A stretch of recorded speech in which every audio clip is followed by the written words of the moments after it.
All right, we're back on the Independent Thinking podcast, and worlds colliding. I've been waiting for this. We've been talking about this since Nationwide launched our Independent Thinking podcast, but even before then, I think, even prior to me joining Nationwide. But really excited now to have Dos Marcos, Mark Quinn, Mark Kinsley, joining the Independent Thinking podcast. Guys, hey, we're all locked up here, but I appreciate you finding time and fitting the Independent Thinking podcast into your schedules. We love it. Are you kidding? We were fired up. We've been talking about it, to your point, for a while. And Kinsley and I were thinking to ourselves, how can we screw up his podcast just as bad as ours? And the only answer to that is to be on your show. Yeah, and I would put money down at this point that we can really do some damage here today, Rob.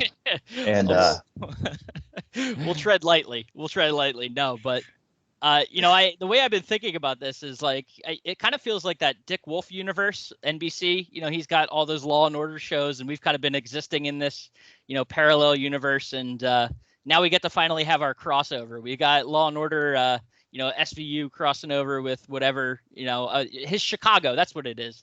His Chicago world. He's got med, fire, police, doctor. I don't know what other industries he can pull into it, but we're finally having our Dick Wolf moment here with our podcast. So it's pretty cool. I've been looking forward to it and excited to do this. We kind of jokingly say, but also half serious, that we have the galaxy's greatest mattress industry podcast. And so now we are on the galaxy's greatest podcast for independent retailers.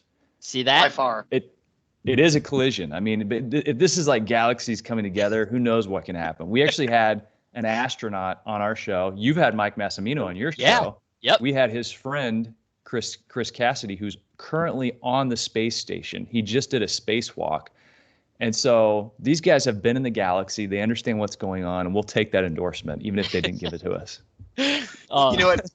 We were, I don't know what the right word for it is. My son would call it simpy. So when we talked to Mike Massimino at the Nationwide event, we had to name drop our astronaut with him, right? Because I called Chris our astronaut. He was on our show. And Mike Massimino says, Kinsley, he said it, you heard it. I don't think I even heard it. I think you were telling me about it. He said, he's a great astronaut and he could kick my ass. Because Chris was a Navy SEAL. So that's pretty funny. Oh, that's great. And I mean, Massimino, you talk about, I've never really been awestruck talking to someone or having guests on. No offense to you guys. I'm not awestruck. I think it's because I know you guys so well at this point, but no. Join the club, Rob. Yeah, right. To know us is to not be awestruck. We get it. No, but get told that all the time.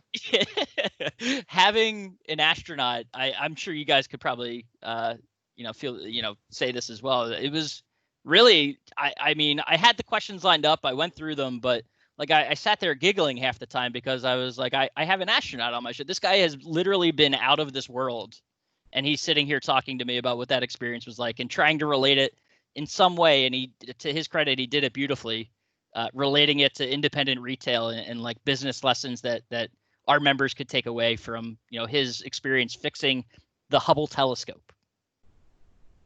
It's just crazy. Yeah, one of the things, so I was really excited whenever Massimino retweeted me, because I took a picture.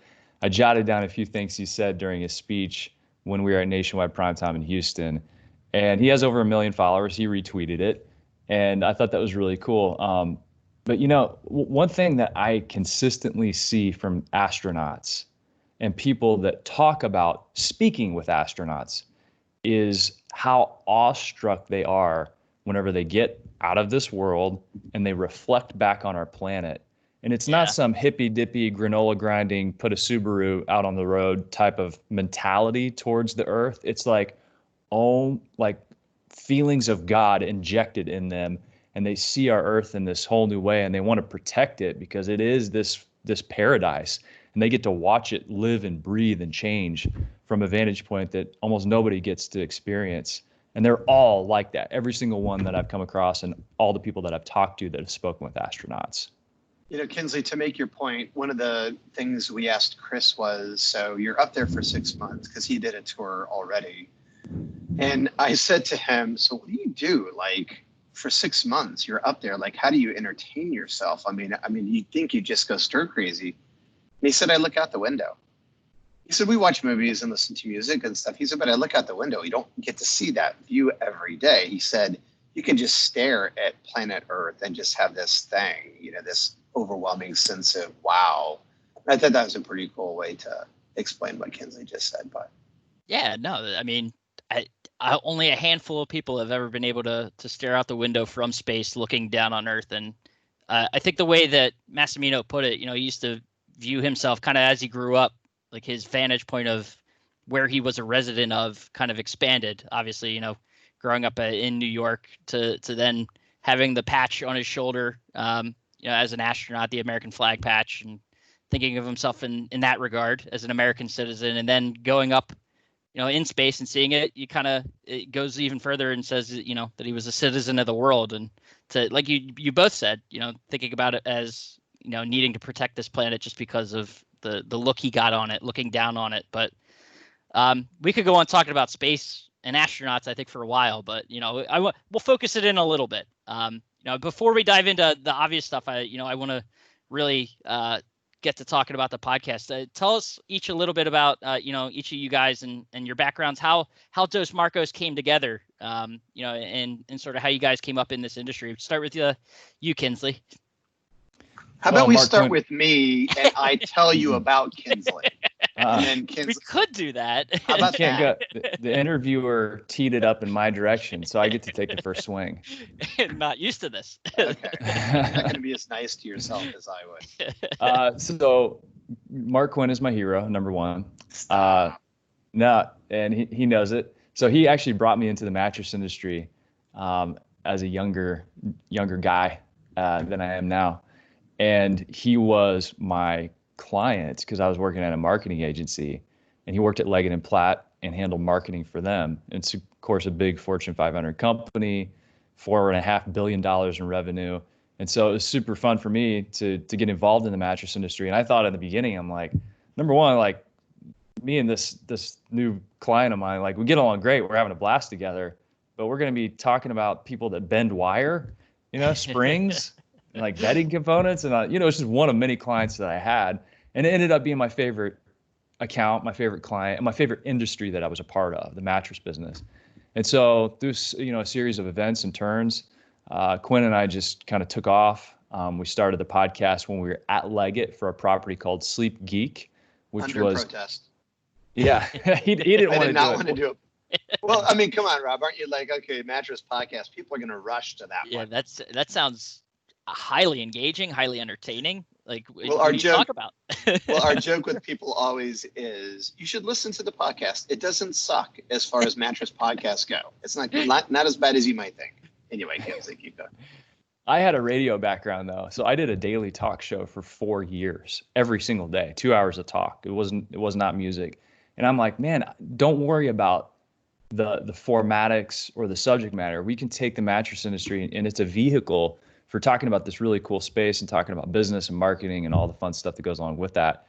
And so we did it for Sleep Geek, and Sleep Geek was dedicated to helping retail sales associates get better at their job and connect sleep to the mattress and the products that we sold. And so it was really there to serve the RSA and serve, gosh, in many regards, independent retailers, just like we're doing now.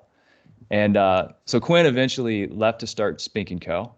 And then I took his role at Leggett, and then now, he's running his business and I'm running Englander. And we just continued doing what we were doing. And on our 100th episode, so we did 100 episodes before we ever brought on sponsors, and Nationwide became our first sponsor. And we're like, this is a perfect sync up of ideas because you guys serve independent retailers. We're trying to help people understand the mattress category, get better at it. And now here we are today on the world's greatest independent retailer podcast. Well, what can I say? No, brush my shoulder.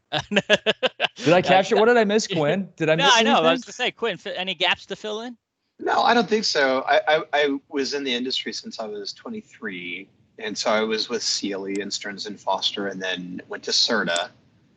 And then, as Kinsley said, we met when I was at Leggett. But when Kinsley came aboard, it really was, here was this younger guy and tons of enthusiasm.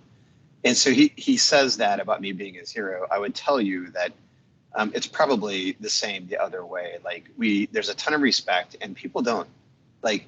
I don't know if they understand how genuine the affection we have for each other is, but we care about each other a lot. He's a very close friend of mine. On top of the fact that we get to do the podcast together, so I get incredible amount of energy from him if I have a problem, or I need to think through something, or we talk about Dos Marcos together.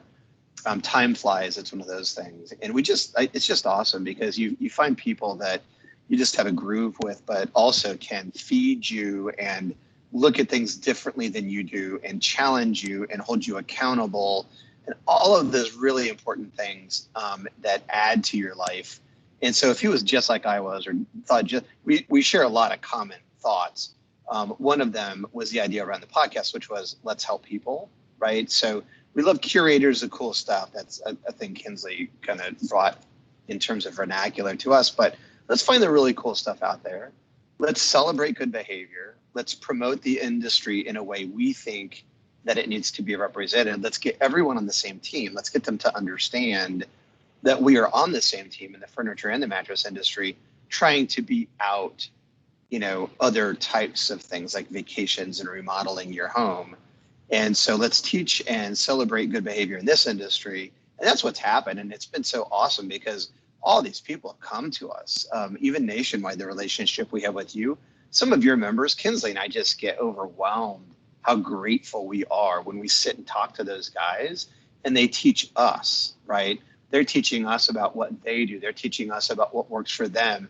And then we can take what they give to us and share it with everyone else. We're in a unique position to that because of the media platform.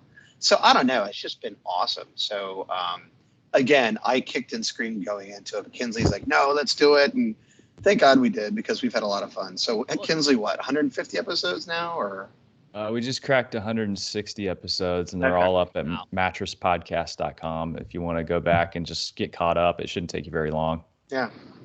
Well, it's a little bit longer than Game of Thrones. Go through Game of Thrones twice. I think they had 70 some episodes, so just a little bit longer. Yeah, well, similar. And the difference is no one dies on our show that we're aware of. To date, I mean, I don't know what happens if you write off a mark or like how you can't even script something like that. It's just well, this show isn't over yet. To your point. Right. We'll see by the end of this how it happens. No, but to your point though, this kind of, and this goes, but I can kind of talk about it from a trade media background perspective. People are listening to you, but it's really in turn kind of that the satisfaction that you get as a storyteller, being able to talk to people about the things that they're doing so well, and highlighting the things that work for them. At times too, the challenges, the struggles that they're going through. And I think of late, maybe there's nothing, that's been a lot of the talk is the challenges that the industry is facing. But, finding those stories, what's it like for you guys to find those stories and cultivate them? I know, we obviously the nationwide relationship, we got a lot of mattress guys that we can send your way, but, you got to want to tell, they got to have something to tell. So how do you find those stories and then pull it out of them, in this kind of interview setting? Well, I'll speak to it first. It's just what you said, Rob. If you come across somebody and you do a little digging, you're kind of mining for information, and there's no story there, it's not really going to work that well. We are storytelling animals. Like, that's how we relate to each other and pass along wisdom and knowledge. And so, for example, when we had Rick Anderson, who was president of Tempur-Pedic North America, Rick had a great story to tell about coming from a background at Duracell batteries. And he lived through the Energizer Bunny battle from a marketing perspective. He gave us all this insight into the Tempur-Pedic brand being worth $3.5 billion, stripped of any assets. He had a great story to tell. We came across a guy named Jesse Cole, and Jesse wears a yellow tuxedo. His baseball team he owns is called the Savannah Bananas. They have parking lot penguins. They have grandma beauty pageants. They hold up babies in center field and play the Lion King music. They turned baseball from boring to exciting. And he had a great story to tell. So we had him on the podcast. We just had David Sachs, author of The Soul of an Entrepreneur. So it's been amazing to me. And I'm so humbled and just grateful to people because it took a while, right? And we started very focused on the mattress category, but now I think we've been able to kind of magnet some people in that are adjacent to our category, but have lessons all of us can use. But we definitely use the mattress industry as our vehicle, and we try to map it back to that. And it all comes down to people having a great story to tell. And Quinn, talk about this. When we sat down at Primetime the first time, we did 20 podcasts, and most of it with nationwide members, and most of them didn't think they had a story to tell. It's so true. And part of the reason for the exercise, Mike Whitaker had a great idea in having us do 20 podcasts, because the theory was that everyone out there has this great story to tell, but you go to their About Us page. Whitaker has this great thing where he has independent retailers come in and he scrubs their About Us page before they get there. And then he talks to them about that when they're in the session, the leadership session with them. When we sat down with those guys and we drew them out and had them tell their story, it blew us away. We would kind of, at certain points, even in one of the learning sessions, this guy was like, yeah, we had this Amish furniture and we go to this farm and these people do it. And Kinsley and I inevitably always kind of look at each other and go, this guy's got a great freaking story. And sure enough, you go to his website and it's like, we believe in quality furniture at the lowest prices. And we're like, no, don't say that. Very cookie cutter.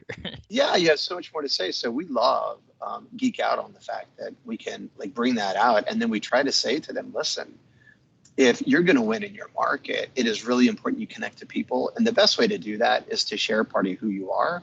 Talk a little bit about your family if you're comfortable with that, but tell your story, because people connect to you to the degree that you have common ground with them, right? And there's so much discourse in the country right now.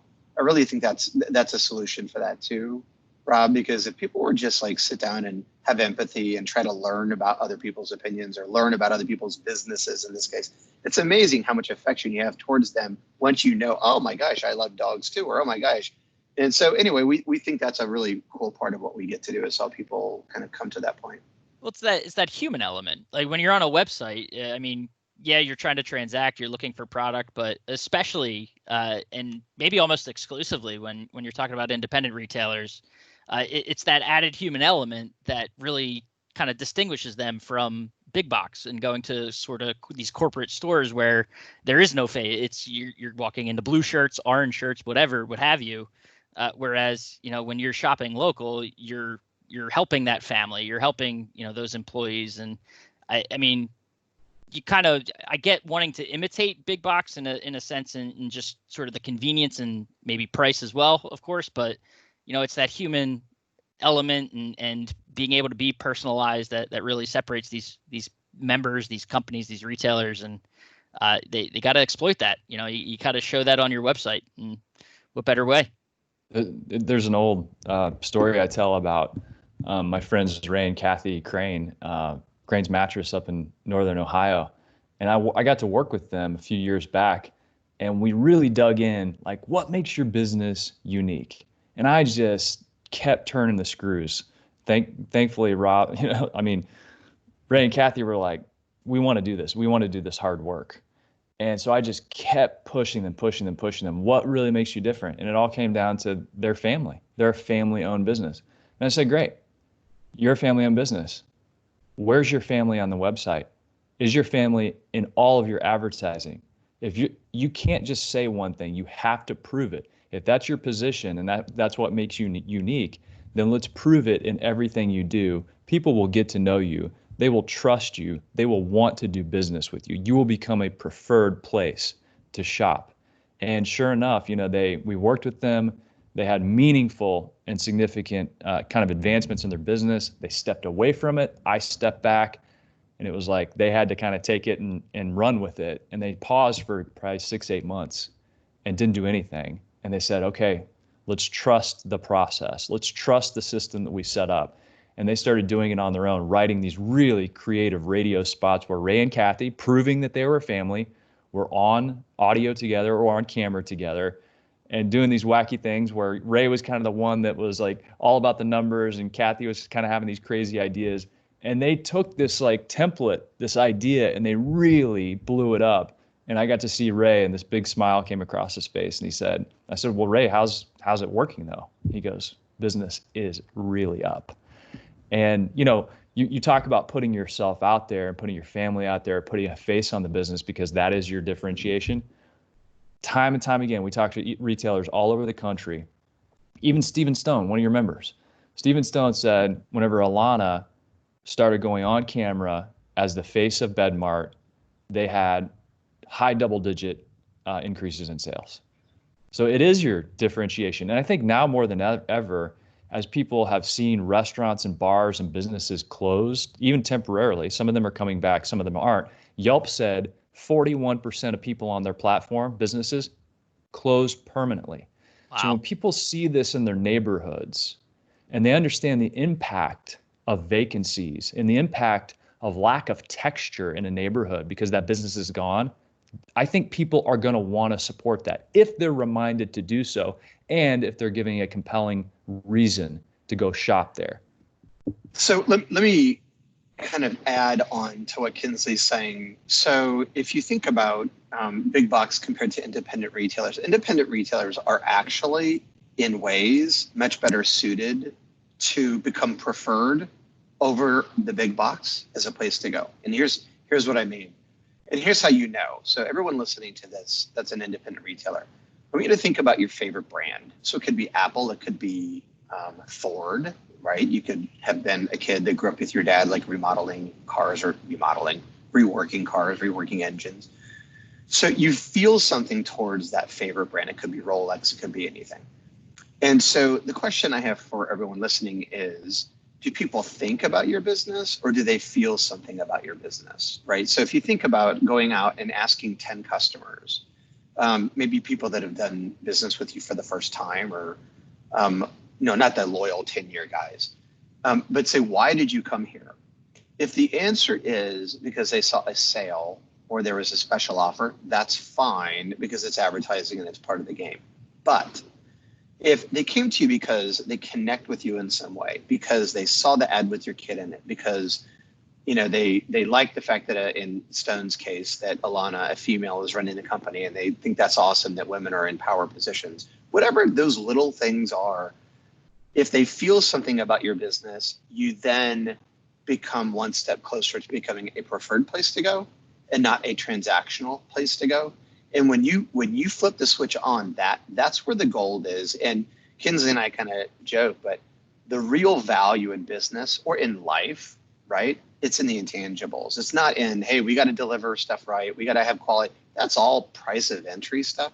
What are you doing to connect people to you and make them feel something towards your business? Right. And that also all goes back to the storytelling and kind of the things we're trying to help members and brand, vendors as well. The brands out there tell their stories and make those connections.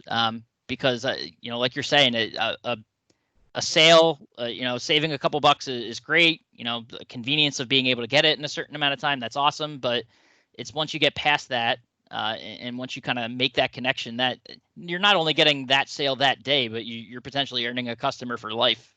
So that recurring revenue of having them come back and not even themselves, but making the recommendation to others that they know that are close to you, that really adds the value of what, it all comes down to being able to tell your story and make that connection. So great. Well, we've kind of touched on it a little bit here, but beating around the bush of the challenges we've all been facing. I know, like we said at the top, the last time we all saw each other was Houston in primetime, and a lot's changed since then. As far as the podcast and maybe even to businesses for your businesses, what's life with COVID been like? And, I'll throw it to you first, Quinn, this time. Yeah. So I don't know. We had a downtime, a long period of downtime. Kinsley and I, in terms of our media platform, took the time to do some strategy work and, it's not downtime. This is a gift. Time is a finite resource. So we took it and we maxed it out and we did some stuff that we'll be talking about later, but pretty cool. And we got to work on some things together. In terms of business, of course, we shut down at Spink & Co. Sherwood Bedding Company makes all of Spink's beds. So I started doing some consulting work with Sherwood. And so all of our factories were shut down. But now that things are coming back, we're incredibly busy, couple weeks behind actually in orders. So it's come roaring back. I think the luxury side, Rob, less than the velocity price point side. People are trying to probably be careful a little bit too, because the future is uncertain. But yeah, I'd say it's come roaring back, and I've heard that from a lot of people. Kinsley, how about you? England or kind of similar? Yeah, very much the same. We at one point had less than half of our factories shut down. A lot of them pivoted over.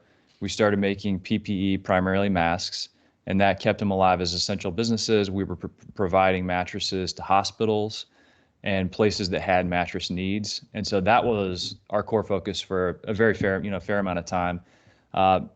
Different states had different mandates because we have 11 factories spread out across the U.S. And so there were very different conditions state by state. So we were able to get all of our factories back up and running and open. And some, have continued to make PPE where necessary. But the mattress demand really kicked in. And we've kind of talked about some of the theories around that. I mean, if you're at home and you still have a job and you're lucky enough to have a job, you probably have more disposable income because you're not traveling, you're not going out to bars and restaurants, you're not doing youth sports. There are a lot of things that are kind of normal expenditures that have put some disposable income back into the bank account. And I think for travelers, kind of road warriors like us that spend a lot of time out, of course, we're in the furniture and mattress business and we might pay attention to those things more, but the majority of people aren't. And they are staying home, sleeping in their same bed every night and saying, this thing is awful.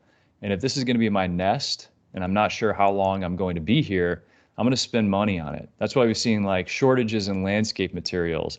And, at our factory level, we kind of ran into some supply chain hiccups that the industry as a whole is having to work out. One of them being non-woven material that are primarily used for pocketed coils and some other applications in a mattress.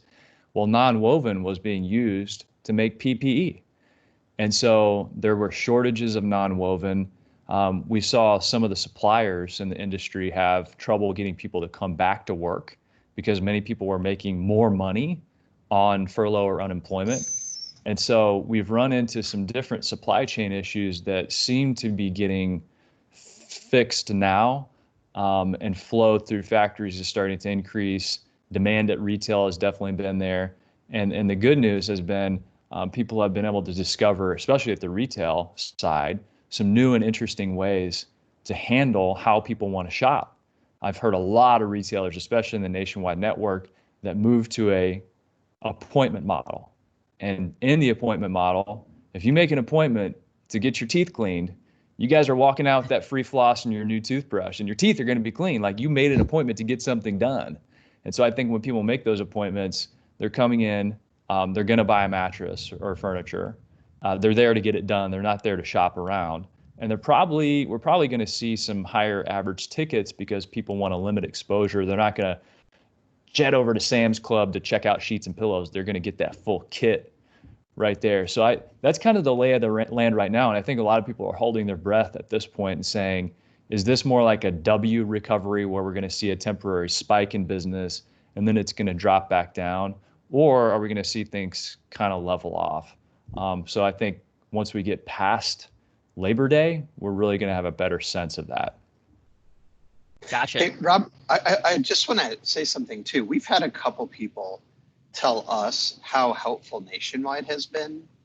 And so we've actually asked the question. So knowing that you guys are our sponsor, we're like, hey, so have they been helpful? The websites, the information they're putting out there, all the safe shopping stuff you've done, and A+ for you guys. We've had a lot of people tell us that it's been very helpful to be a Nationwide member because of all the stuff that you've done. But I think it goes back to why our partnership is makes so much sense, is because we're kind of both in this to help the independent retailers out there. And so anyway, we've heard a lot of really great stuff about what you guys are doing. So the Back to Business Hub is clutch. It's really clutch, because there are so many different facets. And it's like, you got all those big colorful squares up there that have different topic areas that people can dig into. Super easy to navigate. I saw you guys just rolled out some really helpful social media assets so people aren't like haunted by trying to come up with what to do. Just the toolkit that's there and available is so robust. And I think that might overwhelm people at times, but that's where your field teams come in. I've talked to these guys and gals, and they are so good at helping retailers figure it out, put a plan together, and then take advantage of all those resources. That's awesome to hear. And I know, I mean, like you said, we're all in this together, trying to just create resources, make the connections, whether it's through talking and sharing stories or just being there for them, having some resources available to them. It's all about making sure that this channel can survive and operate and thrive, and that's kind of what we're here for. And part of that too, on your end, is these fireside chats that I know you guys were doing and potentially still are. I don't know, but by the time someone's listening to this, but to talk about what those have been like at the Campfire Stories. There you go. If you're watching this, we got some swag available. See that? But tell what have those experiences been like, getting people together, in a different kind of setting, one where you're engaging with larger groups, and what have those been like, and what have come out of them? Yeah, we did a 6-week series, and it did wrap up, and we wanted to take that time whenever things were opening back up to bring retailers and the industry together to talk about the opportunities, the challenges, and really we call it Campfire Conversations because for all of human history, people have gathered around the campfire for warmth, connection, community, shared wisdom, and advice so you can walk away more energized and more clear on how to proceed. And we hope that we accomplished that. We had a great turnout, about 30, 35 people, and different people floated in and out of each call. And we did that 6-week series and put a retailer in the round. So we had somebody that was kind of our guest host there to talk about their experience. Roger Cunningham, one of your members. We had Trent Ramberger. We had Kevin Splitt. We had Michael Grossman. We had Greg Law and Katie Law and Andrew and the team from Sweet Dreams. And we just took that time to say, let's ask them questions. Let's hear their experience. You're not alone. We're all in this together. And I'll tell you, one of the coolest things that happened really goes back to something we talked about at the very beginning, or a little bit ago, which was the personalization of your business. Trent Ramberger has like an 84-degree curve in his spine. He has major issues, and a lot of doctors are like, I can't even believe you can stand up. And I was interviewing him, and I said, Trent, talk about posting that picture on LinkedIn of that huge question mark spine that you have, and what that did. And he was talking about how there was awareness around his condition for the month of June, and that opened up another story. And he talked about people connecting with that, people bringing their children in who were suffering from spinal issues, and the connection that vulnerability that he showed made to his community. And on that campfire call, that final one, a guy named Adam talked about a condition he had with his leg that made it double the size of his other leg, and about how he was really embarrassed by that for many years, but by coming out and talking about it, not only at retail, but in some of these camps he does, this little girl he mentioned saw for the first time in her whole life that this person is just like me and I'm not alone. And I think that's what you can do in independent retail. That's what you can do just as a person who's locally focused and cares about your community. Your vulnerabilities, people connect with those more than they do your victories. And Quinn and I talk about this all the time. And you never know how something like that's going to impact other people. And it impacted people right on those campfire calls. And I saw it because we were Hollywood Square style on Zoom. And you could just feel the emotion coming out of those. So we love doing that. We're going to try and, kick up some more ideas that people can, come to those calls and maybe work on some specific things. But it was really fun to see that community kind of gel and form over those 6 weeks. And people, I think, walked away knowing, hey, I'm not alone.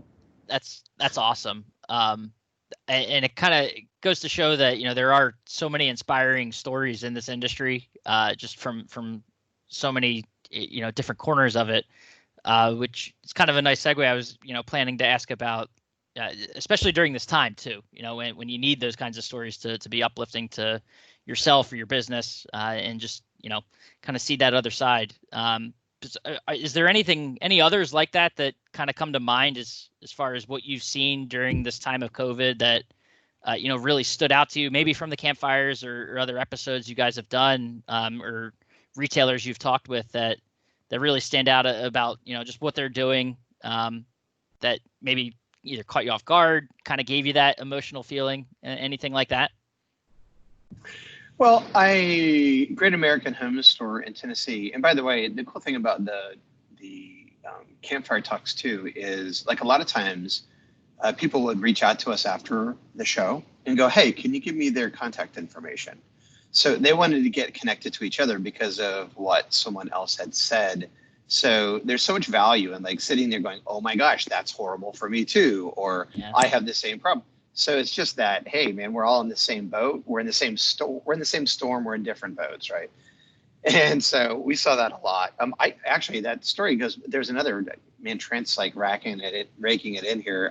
I think about that story, Kinsley, with Trent, during all this trouble. He used that time to shine a light on other businesses in his town. So cross marketing for them and serving those other companies. And I thought that was a really cool thing to do. Great American Home Store put together a really cool spot. And that's why the social media assets of what you guys are making available to people, it's not just like, what do you do, but it's like, how do you say it? Like, you got to be really careful here and not be tone deaf and not get too cheeky or too humorous in your approach to it, but, strike the right chord of that. So it's really important. And so I think Great American Home Store did that. They had a really cool spot, and they say, "Hey, look, we understand. We know you're not out right now, but just so you know, you can shop us online. We're here for you. Set up appointments." So just things like that. I think we've learned a lot from each other in terms of, yep, I like that approach, and just kind of how to navigate it all. Because, and here's the cool stuff with our show, the creative thinking.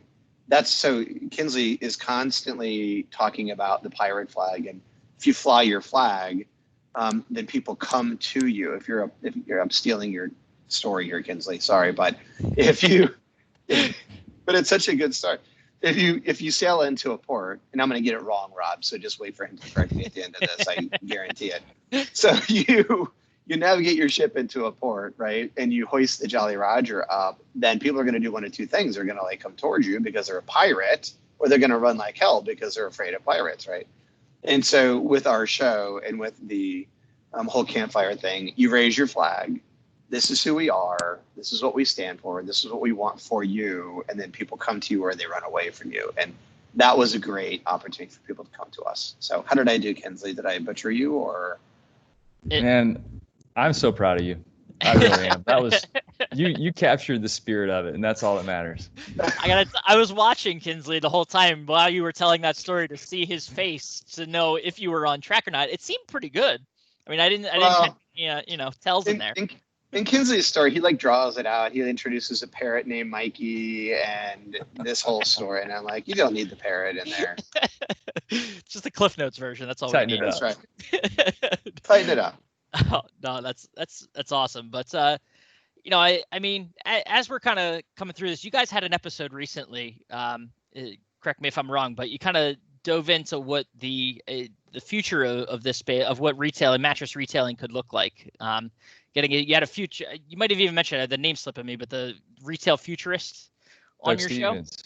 show, Doug Stevens. So talking about what it could look like. So what, whether from him specifically or, just in kind of what you've heard through conversations, how much will retailing change? You mentioned already, obviously, the appointment retailing that we've seen. Internally at Nationwide, obviously the focus on digital more so than in the past, maybe with retailers. But, from everything you're hearing, how much will retail change because of COVID? It's going to change a lot. Obviously, for the mattress industry, specifically. We think that we talked about this a little bit. We think that crisis fast tracks trends, and it's not going to fast track all trends, but it definitely has the ability to move certain trends that we're already seeing traction and momentum into the future faster than they would have normally happened. Online education, you think that's going to be a thing now? Yeah, I just saw a commercial for free high school online, completely free high school. I would have been signing myself up for that, by the way, back in the day. So we're going to see free high school. Free high school. Yeah, you want to go back? So, you and I should go back and dominate sports. Like accredited GE. Yeah, right. I'm not even sure I could dominate now. I'm past my point of being able to go back even and dominate. They would kill me, but I would introduce pickleball. No, but isn't high school free for most kids unless you go into a private school? Yeah, but I think what they were saying was you can go to high school anywhere in the country as long as you go to this school completely free. So it wasn't a state by state thing. It didn't appear there was, a lot of times funding is from property tax and that in that market, real estate, sales tax, whatever it might be. So, but anyway, the point being, trends are fast tracked. So online education at the college, university level, even in high school, we're seeing that really take hold. Zoom and video conferencing, that was kind of like, oh, great, I gotta get on a Zoom call. Now it's kind of normal. Work from home is a trend. Work from home is not something that's we're going to piece together as a society. It's really going to take hold in a lot of ways. So when we look at retail and we talk to Doug Stevens, this futurist, about what retail could look like, of course, the big obvious one is people are going to shop online. And even if they don't purchase online, they're going to start online and maybe they're then going to go to a store. And then if they leave that store and come home without purchasing, they're going to want to be able to transact with that store, even if it's a local store, and they want it to be intuitive and simple to do. So whether it's buy online, pick up in store, I went to your store and then I want to go home and think about it and buy online and have it be a seamless experience, really thinking through how you interfaced and transact and serve online, big deal. But when you get into the really crystal ball-y type futurist stuff, Doug thinks, and this really does map to online shopping, because if you go online, a lot of times you're going to want to look at products. So let's say that you go online, you look at a mattress brand you really like, and then you want to go find it somewhere. Okay, that's kind of a natural flow for how you're going to shop. Doug says that brands are going to look for retailers to be media outlets. So instead of like treating the store as basically a miniature warehouse, brands are going to find high quality retailers and maybe pay them to be in their store, because in bigger markets, they've already seen this.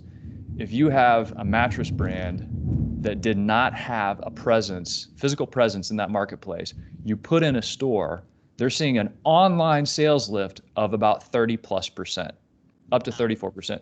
So they're increasing sales by a third just by having this media outlet, this visibility, this experiential product place in a market. So he thinks that the new job of a lot of retailers is going to be, how do I create experiences with products and people in that space, so much so that people want to be on my channel, just like TV. If you find the eyeballs and the demographic that is going to work best for you, and if it's ESPN and sports minded and that's your mattress brand and you're all about sports, you're going to buy media on that station because they have the right eyeballs. Same with physical retail. That's his prediction.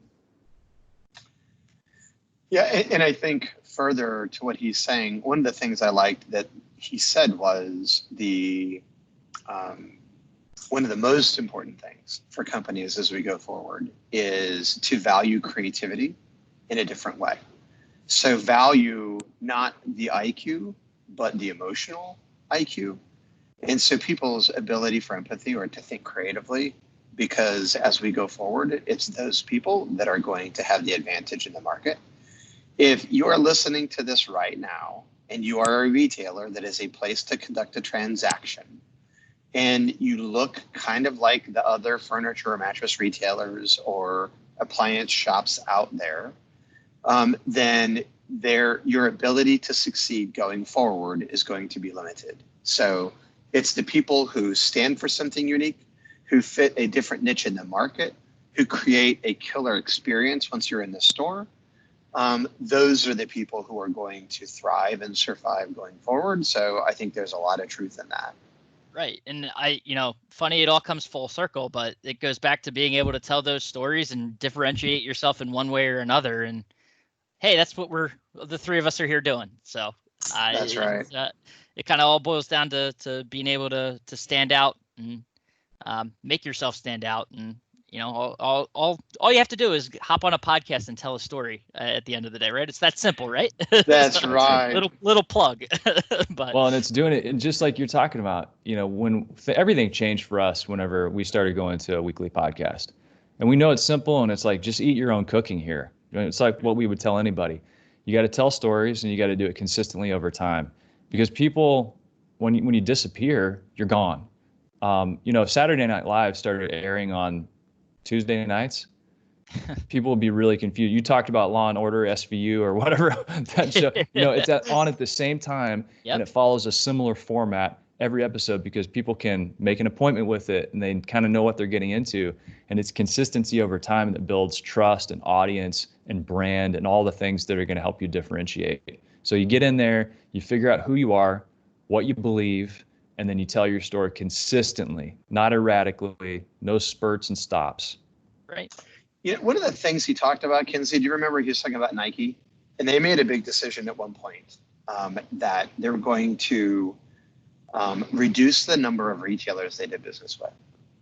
And they did it drastically. It was like 50,000. I'm making this up. I'm totally wrong. Kinsey probably can remember better than I, but 50,000 doors down to like 1,000, right? And their whole idea was to funnel their business through retailers that get it. And so if you think about your favorite brands that you're carrying now, if they were to do the same thing and really shrink the distribution base, but go through the retail channels that they felt added the most value, told the best stories, had the best experiences, would your retail establishment make the cut? And so going forward, you know, you look at as an example in our industry, Purple Mattress. They've done so Tempur-Pedic, in my opinion of it, is really the only company out there, and Select, that have created real preference for the brand, right? So I just don't know of the brand, but I actually want the brand over other things. But Purple has put so much money into advertising. They've created raving fans. How do you make them feel like their customers? They like them because they love their spots. They love the creativity that they bring to the marketing space. So now there's an affection for that brand. So what Purple is doing is exactly what Tempur-Pedic did at the beginning. They're picking and choosing the retailers in those markets that they want to push Purple because they have limited capacities. So that's a great example of what Kinsley just talked about. Like, you know, you are a touch point for their brand, and they want to make sure that they send people to experience their brand in a place that gets it and does a great job. Right. And this is what happens when three podcasters get together and do a great. I could talk to you guys for 3 more hours and have fun with it. But we know, I think you guys would agree. We know that at a certain point you lose your listener. Like you mean a half hour ago? You know, with us, Yeah. Rob, we can always come back for round dose. Oh Okay? my God. Oh, there you go. Dose round of Dos Marcos. Man, I love it. No, but this has been a lot of fun, and like I said, we could keep going, but we'll save it. We'll bottle it up for round dose, and I truly appreciate you guys taking the time out of your schedules and chatting with us and sharing, imparting some incredible knowledge, you know, on the independent thinking podcast for our retailers. So, you know, I hope to see you guys in person soon. But you know, for the time being, I guess keep chatting every week. You guys said it every week on, you know, mattresspodcast.com. There you go, mattresspodcast.com. Yeah. Mattresspodcast.com, and a particular day of the week that you want to tell the Every audience. Monday. Every Monday Yes. to check. And if you just go to mattresspodcast.com real quick, and a little box pops up, and you can put in your email, and then it'll just send it to you every week, so you know what's happening in the mattress galaxy. Get the notification, and you know, Dos Marcos can buzz your pocket. There you go. Hey, Rob, we really appreciate being on. Thanks for taking the time to talk to us, and we really appreciate. Kinsley and I both love Nationwide. The people we've met, the experiences we've had at your live shows, the conversations we've had. It's been remarkable for us. So for all that are listening, and for all you guys out there, thanks for being so cool to Dos Marcos, and every time we're around, it's a pretty neat thing for us to get to do and be part of. It's awesome. It's certainly mutual. So we appreciate the support and you guys sharing the stories of the members. So till next time. Thanks, Rob.